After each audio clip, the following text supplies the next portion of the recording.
Comece este momento desacelerando sua mente e abrindo seu coração. Existe algo poderoso acontecendo quando você decide ouvir palavras de fé logo no início do seu dia. Não é apenas motivação. É direção. É alinhamento. É fortalecimento espiritual. Hoje, você vai ouvir verdades que podem transformar a forma como você enfrenta batalhas, desafios e incertezas. Porque há algo que você precisa lembrar desde já: você não está lutando sozinho. E mais do que isso, há batalhas que nem deveriam estar nas suas mãos. Êxodo capítulo 14, versículo 14 diz: O Senhor lutará por vocês, e vocês permanecerão em silêncio. O que isso te diz? Isso me diz que a batalha não é sua. Essa batalha que você está enfrentando deve ser lutada com as mãos levantadas em oração, porque é uma batalha que você está entregando a uma autoridade maior. Levantar as mãos em gratidão e louvor é outra chave para a vitória em uma batalha. Pergunte a Paulo e Silas. Eles podem te contar tudo sobre como mãos levantadas em adoração e louvor podem invocar o poderoso poder de Deus. Veja, eu não acredito que muitos de nós realmente entendam o significado de levantar as mãos em oração. Levantar as mãos em rendição. Levantar as mãos em louvor. Muitos de nós não entendem o quão significativo isso é. Você não vence o inimigo espiritual tentando golpeá-lo com sua própria força. Você se ajoelha diante de Deus, e Ele derrota o inimigo por você. Quando você se ajoelha diante de Deus, Ele luta por você. E quando se trata de lutar, quando se trata de batalhas espirituais, nunca subestime o papel da oração. Nunca subestime a vantagem que a oração te dá. A capacidade de invocar a autoridade que está no nome de Jesus. Essa é uma vantagem poderosa para nós, como crentes. Poder usar a palavra de Deus na oração. Essa é uma vantagem. No nome de Jesus Cristo, os demônios tremem. Quando você invoca a palavra de Deus, ela é viva e poderosa. Mais afiada do que qualquer espada de 2 gumes. A oração é extremamente importante na vida cristã. É importante para nós. A vida é cheia de mudanças e desafios. Mas Deus governa todos eles. Nós não podemos fazer nada sem que o conselho de Deus aprove. Então agora, quando começo a entender que não é o meu plano que governa as coisas, mas sim o plano de Deus, eu começo a ter fé. Eu começo a acreditar que, se Jesus pode transformar o coração frio de um homem que perseguia cristãos, se ele pode transformar Saulo, o perseguidor, em Paulo, o apóstolo, então ele também pode me transformar de alguém fraco na mente para alguém forte. Ele pode me transformar de apenas mais uma pessoa neste mundo para alguém significativo no seu reino. Eu começo a ter fé. Por quê? Se Jesus encontrou uma mulher junto ao poço e lhe deu água viva, então ele também pode fazer isso por mim. Ele pode me dar mais fé em vez de medo, mais paz em vez de preocupação, mais alegria em vez de tristeza. Se Jesus pôde sentir o toque de uma pessoa desesperada na orla de suas vestes, então certamente ele pode sentir a minha dor. Ele pode sentir o peso que eu estou carregando. Deus tem um plano para a sua vida. E um plano para a minha vida.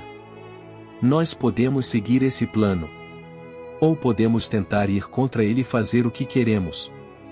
O problema de seguir o nosso próprio caminho é que teremos que enfrentar as consequências.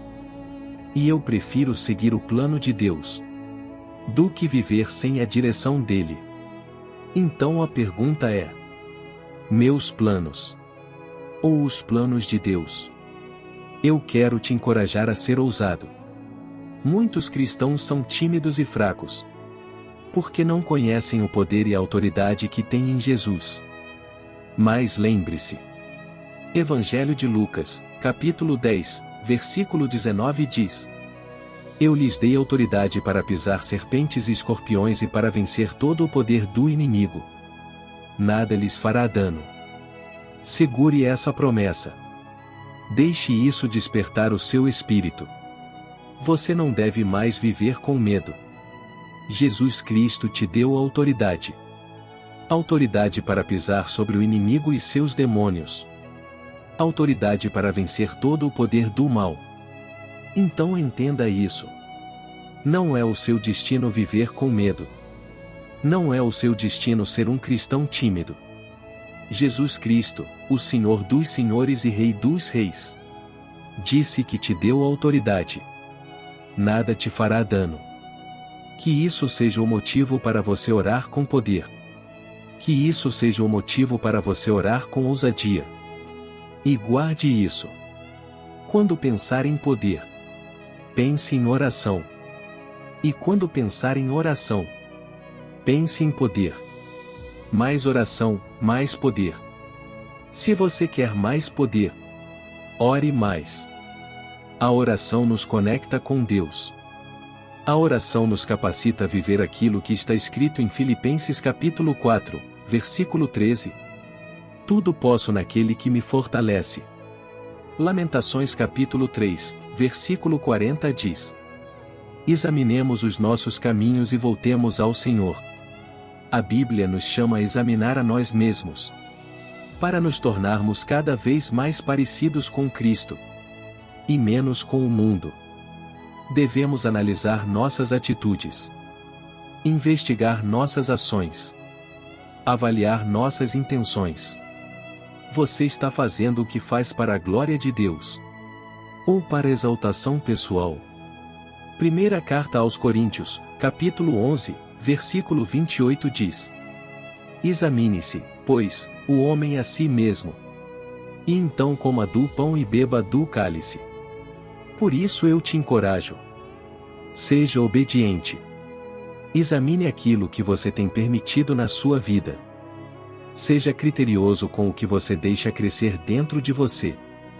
O crescimento só acontece de forma intencional. Crescimento vem através de ações repetidas e deliberadas. Então vamos estabelecer um modelo de crescimento. Para crescer, você precisa ser intencional. Para crescer, você precisa de repetição. E para crescer, você precisa de disciplina.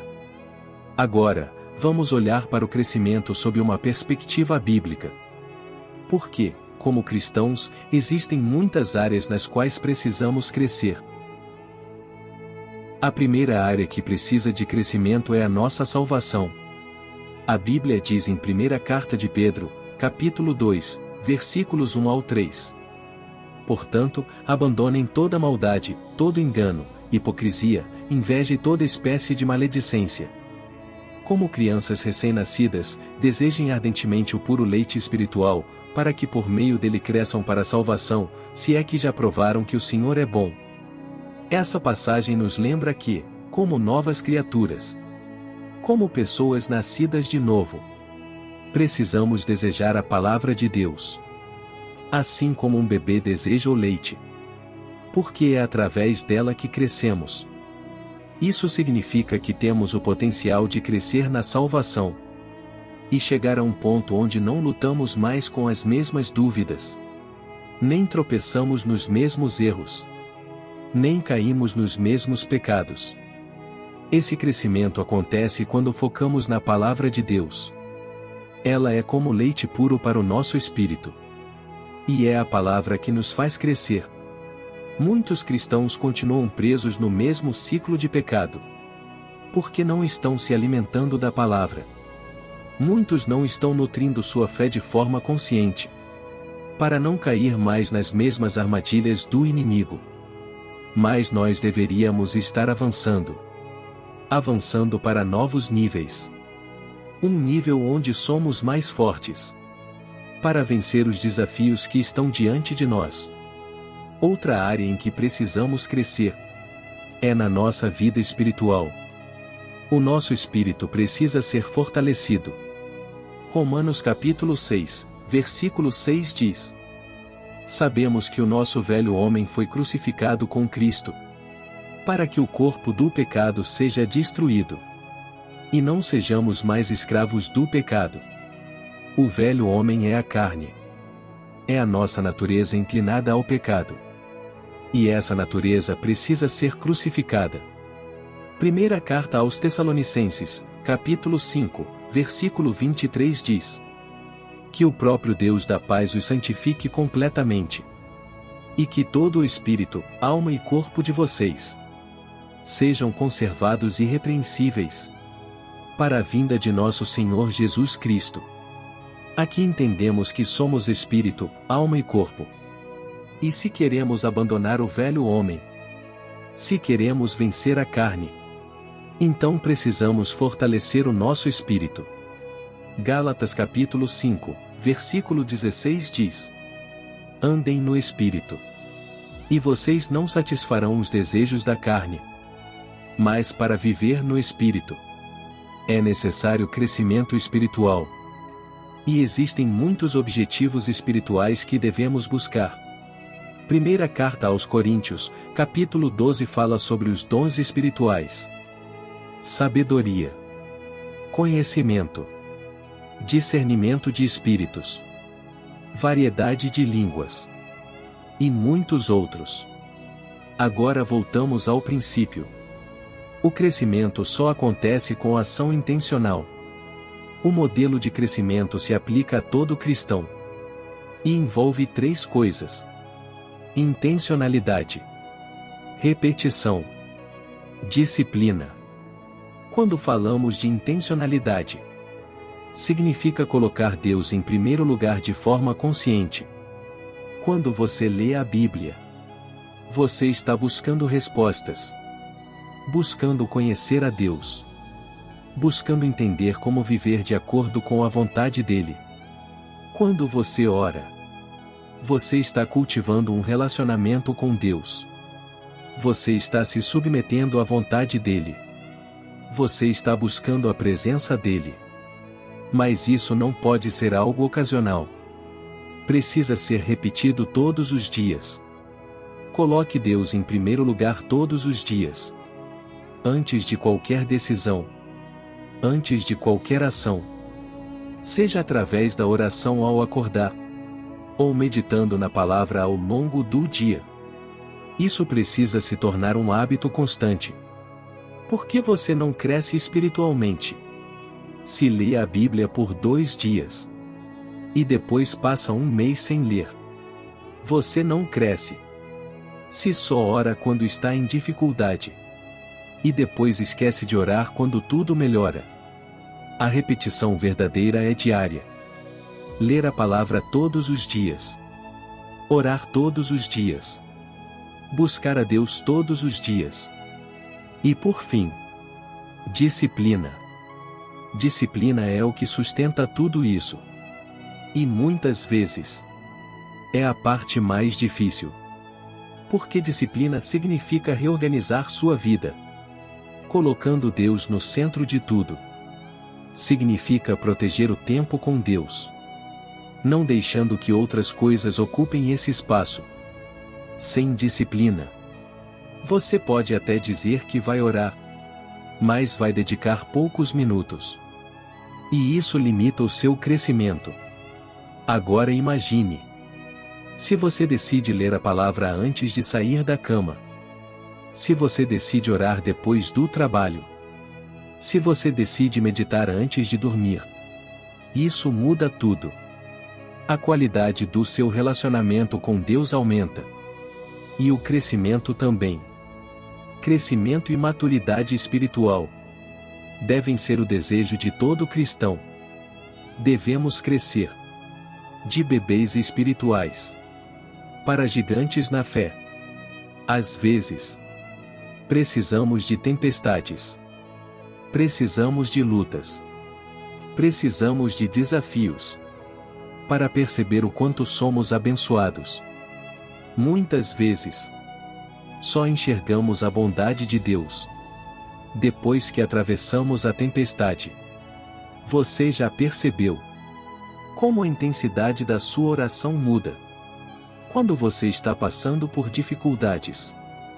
Imagine Ana orando desesperadamente por um filho. Imagine Paulo e Silas na prisão, acorrentados, mas ainda assim orando e louvando a Deus. Existe um nível de paixão que só aparece no meio da dor. É quando você passa pelo vale da sombra da morte que percebe: nada pode te parar como filho de Deus. Não gostamos de tempos difíceis, mas é neles que oramos com mais intensidade. Então entenda: às vezes Deus permite certas situações para te levar a um novo nível de oração, um novo nível de fé. O que você está enfrentando não é para te destruir, é para te fortalecer. Salmos capítulo 23, versículo 4 diz: ainda que eu ande pelo vale da sombra da morte, não temerei mal algum, porque tu estás comigo. A tua vara e o teu cajado me consolam. Você não saberia que Deus está com você se nunca passasse pelo vale. Você não conheceria o consolo dele sem a dor. É depois da luta que você entende: eu sou abençoado.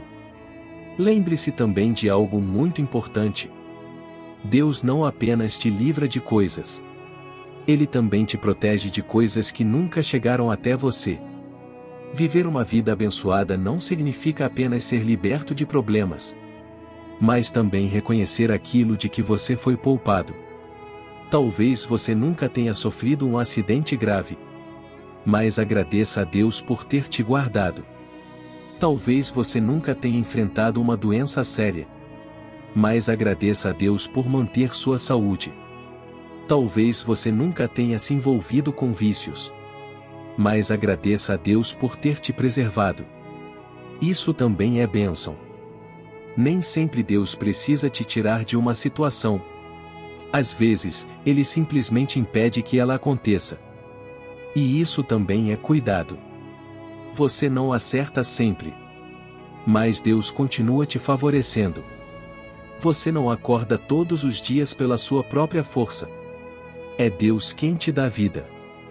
Você não conseguiria se proteger sozinho, mas Deus é a sua proteção.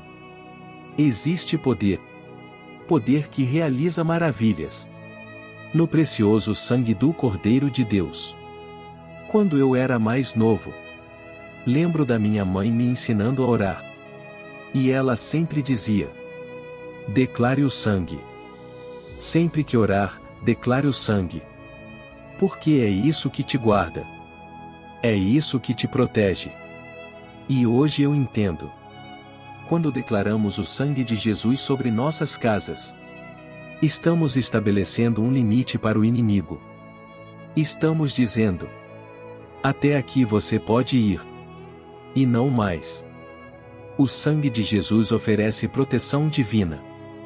Em Êxodo capítulo 12, os israelitas receberam instruções para pegar um cordeiro sem defeito e colocar o sangue nos batentes das portas. E Deus disse: o sangue será um sinal. Quando eu vir o sangue, eu passarei por cima, e nenhuma praga destruidora atingirá vocês. Hoje, Deus nos deu seu Filho, Jesus Cristo, sem pecado, sem culpa, perfeito. Ele levou nossos pecados, nossa vergonha, morreu por nós e ressuscitou. Seu sangue foi derramado para que hoje possamos declarar proteção através da oração. Quando o mal se aproxima, o sangue protege. Quando a enfermidade tenta entrar, há cura no sangue. Quando o inimigo passa, nada pode tocar você. Quando 1000 caem ao seu lado e 10.000 à sua direita, nada te atingirá. Por quê? Por causa do sangue do Cordeiro. O sangue de Jesus. O sangue que tem poder. Todos querem que Deus responda suas orações. Mas muitas vezes, dizemos acreditar no poder da oração, mas não temos fé suficiente para acreditar que Deus vai responder. Precisamos vencer a barreira da dúvida. Em primeiro livro de Samuel, capítulo 1. Uma mulher chamada Ana clamava por um filho. Ela prometeu que o devolveria ao Senhor. Ana estava em dor. Era humilhada. Desprezada. Mas ela orou. E isso nos ensina. Precisamos permanecer firmes na oração. Especialmente em tempos difíceis. Porque Deus é a nossa fonte de força. Se você não estiver enraizado na oração, de onde virá sua força para continuar? Orar não é opcional. É essencial. Você é quem a palavra de Deus diz que você é. Você é valioso. Você é filho de Deus. Você tem autoridade. Você carrega o Espírito de Deus. Você é embaixador de Cristo. Você é vencedor. Você é perdoado. Ultimamente, tenho me encontrado orando por coisas que o dinheiro não pode comprar. Tenho pedido paz. Tenho pedido que Deus tire a ansiedade. Tenho pedido proteção. Proteção ao sair de casa. Proteção para minha saúde. Proteção para minha família. Porque existem coisas que dinheiro nenhum pode resolver. E muitas vezes tentamos entender os desafios, as provas. Mas então lembramos. Provérbios capítulo 19, versículo 21 diz: Muitos são os planos no coração do homem, mas o propósito do Senhor prevalece. E então entendemos. Nossos planos só funcionam se Deus estiver no controle. A fé funciona assim. Agimos sem garantias. Sem certezas. Ninguém sabe como será o futuro. Mas ainda assim seguimos. A fé age antes de ver. Em Êxodo capítulo 14, versículo 16. Moisés precisou levantar o cajado e estender a mão sobre o mar, antes que ele se abrisse. O milagre não aconteceu antes da ação. A ação veio primeiro. Depois o milagre. Pense na mulher do fluxo de sangue. Ela sabia que seria curada? Não. Mas ela agiu. Ela atravessou a multidão. Ela tocou nas vestes de Jesus. E isso foi suficiente. A fé dela sabia. Um toque basta. Quem fala a verdade vai te dizer que Jesus Cristo é o único caminho para o céu. Quem mente vai dizer que basta ser uma boa pessoa. Isso não é verdade. Deus perdoa? Sim. Mas somente quando há arrependimento. Arrependimento é mudança. É abandonar o pecado.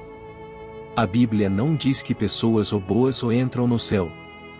Ela diz que entram aqueles que receberam Jesus, que seguem Jesus, que obedecem Jesus. Seguir a Cristo não é fácil, mas é profundamente recompensador. Jesus disse: Se alguém quiser me seguir, negue a si mesmo, tome a sua cruz e siga-me. Naquela época, a cruz era símbolo de sofrimento, de dor, de sacrifício. E ainda assim, esse é o chamado. Amar quem te odeia. Abençoar quem te amaldiçoa. Perdoar quem te fere. Ser como Cristo. E Cristo sofreu. Foi rejeitado. Foi perseguido. E ainda assim permaneceu fiel. Seguir a Cristo não é fácil. Mas vale a pena. Segunda carta aos Coríntios, capítulo 1, versículo 5 diz: Assim como participamos dos sofrimentos de Cristo, também participamos do consolo. Ou seja, o sofrimento não é o fim. Existe consolo. Existe recompensa. Existe eternidade. Precisamos de conhecimento. Conhecimento para discernir a verdade da mentira. O livro de Oséias, capítulo 4, versículo 6 diz: O meu povo perece por falta de conhecimento. Sem conhecer a palavra, você não reconhece o engano. Sem conhecer a verdade, você não resiste ao ataque. Daniel é um exemplo. Ele orou. E a resposta demorou. Mas ele não parou. Porque ele sabia. Sabia que havia uma batalha espiritual. Muitos oram hoje. E desistem amanhã. Pensam que Deus não respondeu. Mas não entendem que a resposta pode estar sendo combatida. A falta de conhecimento é perigosa. Também pode nos fazer interpretar tudo errado. Jó sofreu. Mas Deus tinha um propósito. Lázaro morreu. Mas Deus foi glorificado. Nem todo problema vem do inimigo. Alguns vêm de Deus. Para trabalhar em você. Através de você. Para o seu bem. Quando você entende isso, sua oração muda. Você não pede apenas alívio. Você pede transformação. Você pede força. Então, lembre-se disso. Êxodo capítulo 14, versículo 14 diz: O Senhor lutará por vocês, e vocês permanecerão em silêncio. O que isso significa? Significa que essa batalha não é sua. Essa batalha deve ser entregue. Deve ser colocada nas mãos de Deus. Com suas mãos levantadas em oração. Com seu coração rendido. Com sua fé firme. Levantar as mãos em louvor. É uma chave espiritual. Levantar as mãos em adoração. É uma declaração de confiança. Levantar as mãos em rendição. É dizer: Senhor, eu não posso. Mas o Senhor pode. Você não vence o inimigo espiritual com força humana. Você vence quando se ajoelha diante de Deus. Porque quando você se ajoelha, Deus se levanta por você. Nunca subestime a oração. Nunca subestime o poder do nome de Jesus. Nunca subestime a autoridade que você recebeu. Porque quando você ora, o céu responde. Quando você declara a palavra, o inferno recua. Quando você permanece firme, a vitória se aproxima. A vida vai trazer desafios. Mas Deus continua no controle. Nada acontece sem que Ele permita. Nada foge do propósito dele. E quando você entende isso, você começa a confiar. Você começa a descansar. Você começa a viver pela fé. Se Jesus transformou Saulo em Paulo, Ele pode transformar você. Se Ele trouxe vida onde havia vazio, Ele pode fazer isso na sua vida também. Se Ele trouxe paz no meio do caos, Ele pode fazer isso com você. Se Ele respondeu o clamor de tantos, Ele também ouve o seu. Deus tem um plano para você, para a sua vida. E esse plano é maior, melhor, mais alto do que qualquer coisa que você poderia imaginar. Então escolha seus planos ou os planos de Deus. Escolha confiar. Escolha obedecer. Escolha permanecer. E lembre-se sempre. Evangelho de Lucas, capítulo 10, versículo 19. Eu lhes dei autoridade para vencer todo o poder do inimigo. Nada lhes fará dano. Nada. Então ore com ousadia. Ore com fé. Ore com autoridade. Mais oração. Mais poder. Se você quer mais de Deus, busque mais a Deus. Se você quer crescer, seja intencional. Seja constante. Seja disciplinado. Examine sua vida. Corrija seus caminhos. Aproxime-se de Deus. E você verá transformação. Sim. Haverá lutas. Sim. Haverá momentos difíceis. Mas cada desafio está te fortalecendo. Cada dificuldade está te preparando. Cada lágrima está sendo vista por Deus. E no tempo certo, tudo fará sentido. Talvez hoje você não entenda. Talvez hoje esteja difícil. Mas continue. Continue orando. Continue crendo. Continue avançando. Porque o que Deus começou, Ele vai completar. Você não está sozinho. Deus está com você. Em cada passo. Em cada luta. Em cada vitória. E no final, você vai olhar para trás e dizer: valeu a pena. Se essa mensagem falou com você, se fortaleceu sua fé, se te lembrou quem você é em Deus, então não guarde isso só para você. Compartilhe com alguém que precisa ouvir isso hoje. E sempre que possível, volte aqui. Ouça novamente. Alimente sua fé diariamente. Porque fé vem pelo ouvir. E quanto mais você ouve a verdade, mais forte você se torna.